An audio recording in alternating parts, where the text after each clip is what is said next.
C'est vrai que l'atelier, c'est un endroit qui est très important, qui a changé beaucoup dans la façon de travailler.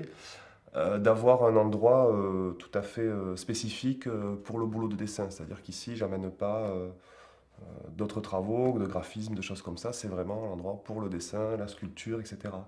Donc ça permet ouais, d'avoir, il y a toute la partie technique, d'avoir tous les outils, de laisser les choses posées, d'arriver, de revenir, de voir où on en est, etc. Et il y a aussi oui, bah, le fait d'être isolé dans un endroit où on vient spécialement pour travailler, quoi. Bon, moi je monte ici le week-end en général pour me planquer à l'atelier et pas bouger pendant le week-end entier, quoi. Et donc ça donne ouais, une ambiance de travail, une atmosphère particulière c'est vrai qui a permis d'avancer beaucoup plus ouais, que quand on doit promener les travaux, aller d'un endroit à un autre. Est-ce que j'ai les bons outils? Est-ce que j'ai ce qu'il faut, pas ce qu'il faut, etc. Et du coup, ça a permis de formaliser certaines choses, c'est-à-dire qu'il y a toute une technique qui se met en place, quelque chose de plus récurrent aussi. Donc, on travaille plus souvent avec les mêmes techniques, avec les mêmes outils, donc on travaille sur les formats, etc. Et donc tout ça, ça vient vraiment du moment où j'ai commencé à m'installer vraiment dans ce lieu, quoi, sérieusement. Je pense qu'il est important vraiment, c'est la régularité. Alors après, c'est vrai aussi que de toute façon, même quand je suis pas ici, je vais dessiner à la maison, le matin avant de partir au boulot ou le soir, toujours en train de dessiner un peu. Et du coup, quand j'arrive ici, ouais, il y a des choses qui se sont accumulées. Il y a une rupture avec la fois précédente, avec le week-end d'avant. Donc, ce que je disais aussi, qu'il y a des moments où il y avait des trucs qui étaient prévus. Souvent, je m'écris sur le côté, sur des boulots. Tiens, là, il faudra faire ça, il faudra aller par là, etc. Et quand j'arrive, finalement, je le relis jamais. Donc, ben, je vais faire à peu près complètement autre chose. Et ça permet de. Ouais, je pense que cette coupure, elle est utile aussi d'un point de vue graphique. C'est-à-dire qu'elle permet d'arriver avec des nouvelles idées, avec un peu plus de fraîcheur, d'oublier qu'il y a eu 10 heures de passé sur le boulot la semaine d'avant et donc de se permettre autre chose, quoi. C'est vrai que le dimanche après-midi, si j'ai passé le week-end entier sur un dessin à faire du noir, etc., je vais me dire, ah, je vais peut-être pas tenter un truc trop risqué, on va peut-être capitaliser un peu ça. Alors quand on revient, c'est complètement libre, ouais. Alors il n'y a absolument aucune angoisse de la page blanche, ça c'est vraiment pas un problème. Je me retrouve plutôt souvent avec des pages plus du tout blanches très très vite, en avoir plein, et c'est vrai que j'arrive, quand j'atteins un grand format, je vais me poser le format vierge dessus. Parfois, il y a une idée de départ assez vague, c'est-à-dire soit une tête ou une forme de préférence organique qui tourne beaucoup aussi autour de tout ce qui est un peu anatomique. J'ai un petit bouquin d'anatomie là, qui me sert beaucoup à partir là-dessus. Et je vais commencer à balancer quelques grands traits comme ça pour me dire, tiens, ça pourrait à peu près ressembler à ça. Souvent au crayon, les premiers traits de départ. Même pas tellement pour pouvoir les effacer, parce qu'au final, la plupart du temps, ils restent, mais pour avoir une première couche vraiment très légère. Donc, au crayon bien sec qui permet ensuite de monter vraiment doucement dans le travail de dessin. Et à partir de là, ben, je vais commencer à récupérer des zones de ce travail en me disant, tiens, cette zone-là, elle est intéressante. Celle-là, je peux la faire monter un peu. Celle-là, elle n'est pas bonne, il faut que je l'oublie un peu, que je fasse monter plutôt les autres. Il y en a beaucoup aussi qui restent à l'état de pages juste plus blanches, juste avec quelques traits de crayon.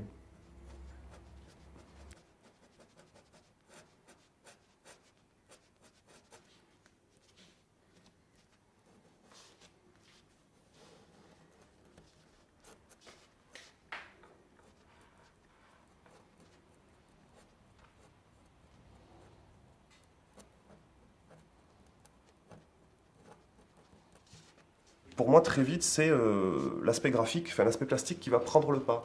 C'est-à-dire qu'une fois que cette forme de départ elle est posée, enfin cette base formelle elle est posée, je vais beaucoup travailler après à chercher une qualité plastique, c'est-à-dire à chercher ben, comment on peut avoir ici des rapports de noir entre certaines zones, des tracés, enfin une écriture sur certaines zones un peu spécifiques, des effets de couleur aussi à certains endroits, et du coup c'est ça qui va permettre aussi d'aller sur une forme que j'aurais pas prévue. C'est-à-dire de sortir justement d'une forme un peu stéréotypée, un peu cliché, pour essayer de trouver vraiment d'autres formes. Donc de partir par le travail plastique, d'utiliser au maximum le jeu plastique pour créer des formes, juste pour créer d'autres formes qui sont des formes, ça c'est sûr que c'est le genre de forme que j'aurais pas pu dessiner au départ, me dire tiens je vais faire un truc comme ça. il y aura ça ici, etc. C'est vraiment dans ce jeu de masse qui monte, puis à un moment une autre qui va passer par-dessus parce que je vois une autre possibilité dans le dessin. Et c'est ça qui va permettre vraiment d'aboutir à la forme. Donc finalement, c'est vraiment la plastique qui va prendre le pas très vite. Ça demande d'ailleurs d'avoir au départ une sorte de petit répertoire formel de base, c'est-à-dire des formes sur lesquelles on revient assez souvent, sur lesquelles on va être assez à l'aise pour les poser et pour ensuite ouvrir le jeu, quoi, commencer à démarrer là-dessus.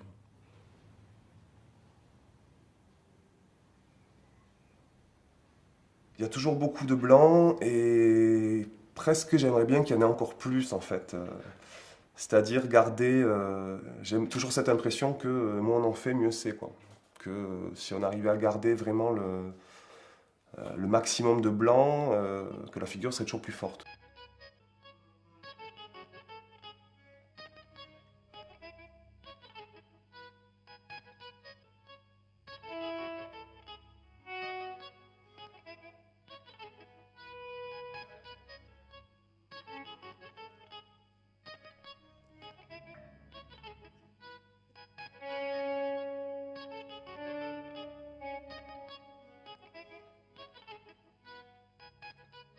Alors j'ai essayé, je pense à peu près tous les outils possibles et imaginables, bon, peut-être pas tous quand même, sauf la peinture. J'ai fait un tout petit peu de peinture au tout début, mais ça a vraiment pas duré très longtemps. Et c'est vrai que par contre en termes d'outils graphiques, ouais, j'ai essayé vraiment beaucoup de choses.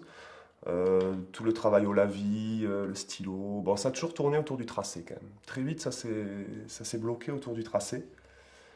Et c'est vrai que c'est peut-être parce que alors, depuis que je travaille avec ces petites plumes atomes là, ça change à peu près tout parce que c'est quelque chose de très très fin qui marque vraiment l'écriture. C'est-à-dire qu'on voit vraiment la qualité d'un tracé, un tracé qui va être un peu rapide, qui va être un peu épais, un peu appuyé. Ça marque vraiment beaucoup plus fortement l'écriture, qui est un peu ce que en fait moi je cherche tout à fait dans le dessin, c'est-à-dire cette façon de voir ouais, le processus graphique qui trace la forme, de pas juste voir la forme, d'avoir un peu le geste de l'écriture, la manière dont ça a été tracé, les hésitations, de mettre tout ça en avant. C'est toujours la même petite plume à tome, parce que j'en ai des boîtes entières comme ça.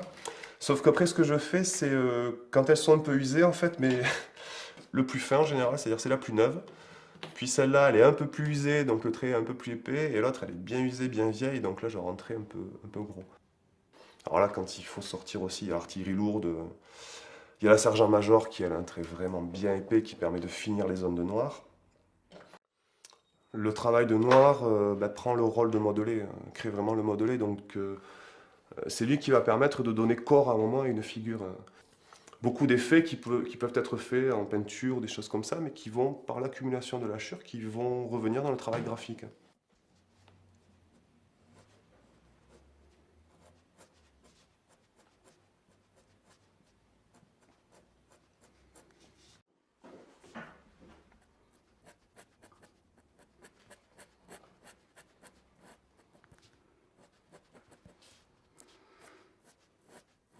Selon le papier, je ne vais pas utiliser les mêmes outils, pas les mêmes formats et pas non plus les chercher les mêmes figures et la même façon de travailler. Et c'est peut-être pour ça aussi qu'il y a beaucoup de travaux qui fonctionnent par série dans ces dessins-là. C'est que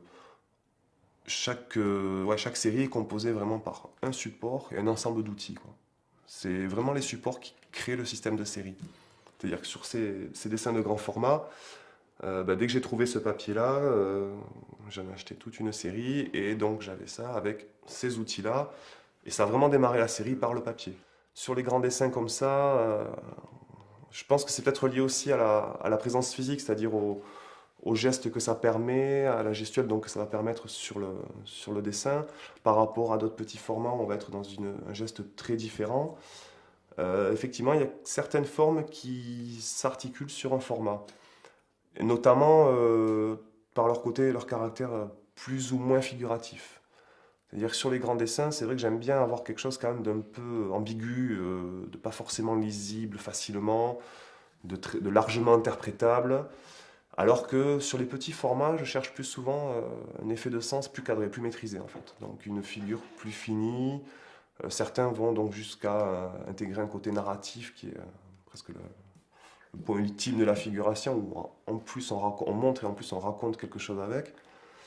Et, euh, et après, il y a évidemment des échanges entre les figures, entre les formats. C'est-à-dire des moments où il y a une figure qui va s'échapper de l'un, qui va se développer un peu différemment dans un autre. Bon, en général, le passage de format à l'autre change beaucoup, beaucoup la qualité formelle.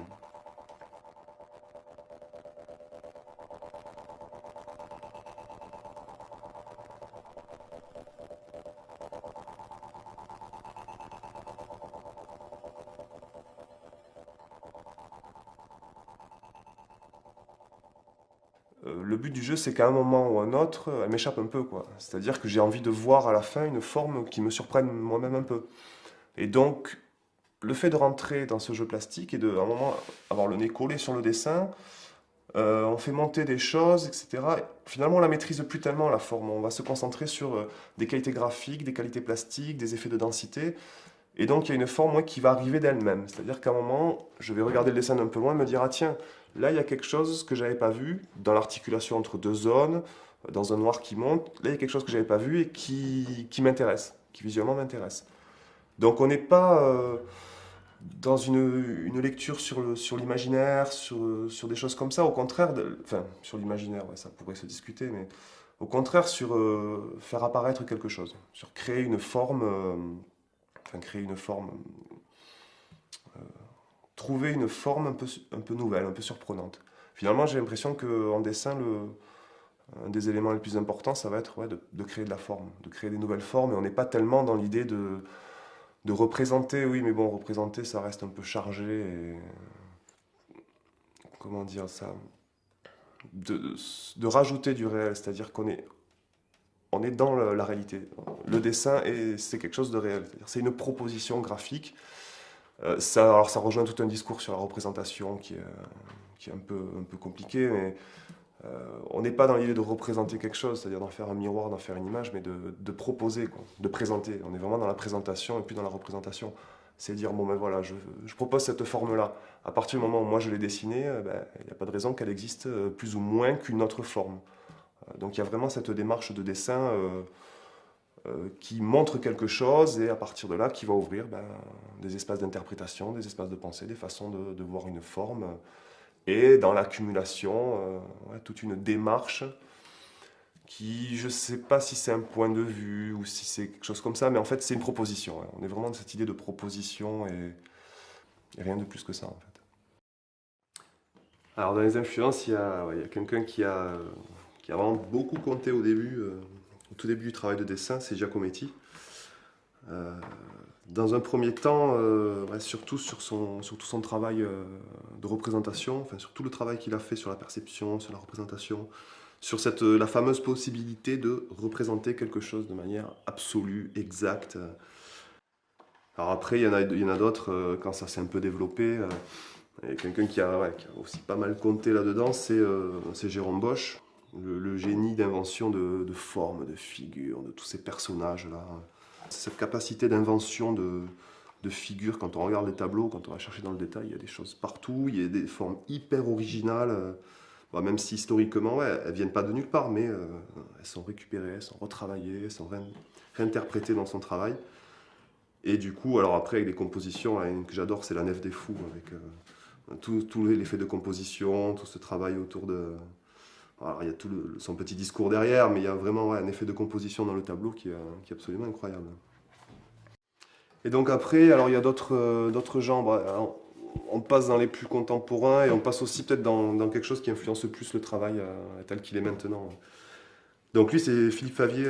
J'avais découvert ça, il avait fait une expo à l'Espace Écureuil, je crois, il y a 3 ans, peut-être ou 4 ans, quelque chose comme ça. Alors là, on est vraiment dans le type de boulot que j'aime beaucoup, avec des trucs très vides, où il n'y a presque rien dans les images, où c'est vraiment très très léger. Et notamment, il y a toute une série où il a récupéré en fait des plaques de cuivre gravées qui servaient à faire des cartes de visite. Donc il est tombé sur ce stock de cartes, là, de plaques par miracle, et donc il a récupéré toutes ces plaques, il a redessiné, il a retravaillé dessus à la pointe, il a redessiné sur les plaques, et donc il a fait des nouveaux tirages, alors dans tout un petit jeu comme ça, avec le nom de la personne, et rajouter des petits personnages autour, des choses comme ça. Alors toujours avec un univers ouais, qui est un peu morbide, où il joue beaucoup avec le côté passé de ses cartes, quoi, tout le passé qu'il y a derrière. Et puis ensuite, ouais, qui reste le couple terrible, Fred II et Cécile Reims. Alors au début, je connaissais le travail de Fred II, donc un travail de dessin, avec aussi vraiment dans toutes ses formes organiques, dans quelque chose qui bouge, qui évolue beaucoup. Et donc il y a tout un travail au crayon, quelque chose de très dynamique. Et on a découvert donc aussi au passage sa compagne qui est Cécile Reims. Et elle a un travail au burin qui est vraiment magnifique, très précis. Alors le burin, ce qui est intéressant, c'est que c'est aussi un outil qui permet de...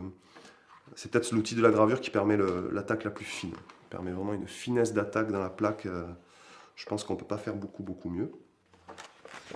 Et ensuite, alors il y en a un autre aussi que moi j'aime beaucoup, qui est... c'est Sol Steinberg, qui est un dessinateur.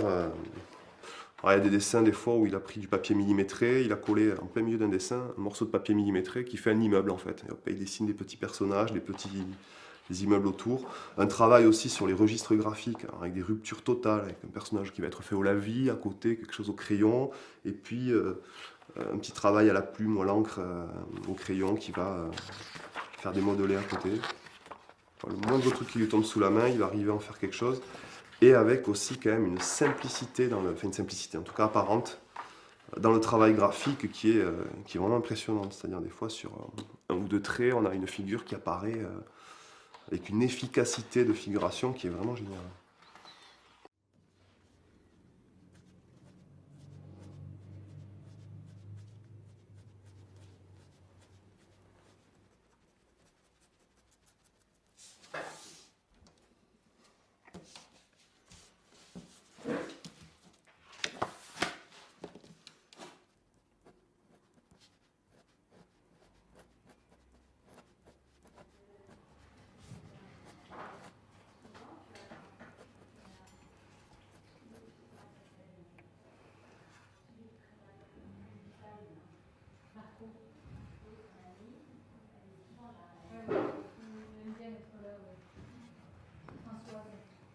C'est finalement la gravure qui a amené des changements dans le travail de dessin en fait. C'est-à-dire que tout le travail de hachure, ce travail de plume là, qui est très présent dans le travail de dessin, en fait est beaucoup venu ouais, des techniques de gravure, d'eau forte, de burin qui fonctionnent beaucoup sur ce système de hachure. Et dans lesquels aussi, c'est ça qui est très intéressant aussi dans la gravure, c'est qu'il y a une précision de la trace graphique de l'attaque, quelque chose de très très fin, de très précis, qui est vraiment intéressant et qu'en fait au bout d'un moment j'ai cherché un peu ouais, à retrouver dans le dessin. Je pense que c'est vraiment par la gravure que le travail de dessin s'est orienté vers certaines techniques et vers certains outils.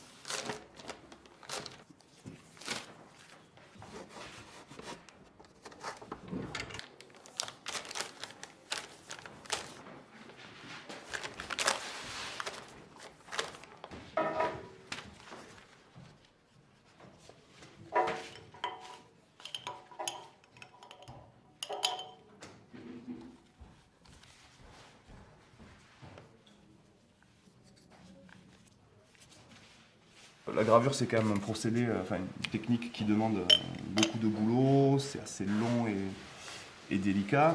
Et finalement, on peut se demander aussi un peu si la reproductibilité de l'image reste vraiment nécessaire. C'est vrai que c'est plus forcément d'une utilité extraordinaire. Alors, ça a quand même une qualité plastique très largement supérieure à n'importe quelle reproduction mécanique, enfin mécanique, informatique ou des choses comme ça. Et après, ben, ça permet aussi des jeux ouais, avec la reproduction. C'est-à-dire, donc ici, là, ce que j'ai fait sur ce travail, c'est une plaque. J'ai fait un premier dessin sur cette plaque que donc j'ai tiré à un état donné. J'ai fait tous mes tirages finis à cet état-là, numérotés, etc. Et ensuite, à partir de là, j'ai refait je vais rattaquer la même plaque, varier le dessin, essayer de modifier quelque chose, d'articuler avec le premier, et ça va faire en fait un deuxième panneau. Et ensuite, je vais encore une fois donc faire tous mes tirages et les reprendre et avoir un troisième panneau pour avoir un jeu de triptyque comme ça où une seule matrice va donner trois images. Donc on retrouve un peu ce côté évolution du dessin. Et donc finalement, le travail de reproduction, de répétition de la gravure là, permet de mettre en scène un peu l'évolution, de retrouver cette évolution du dessin.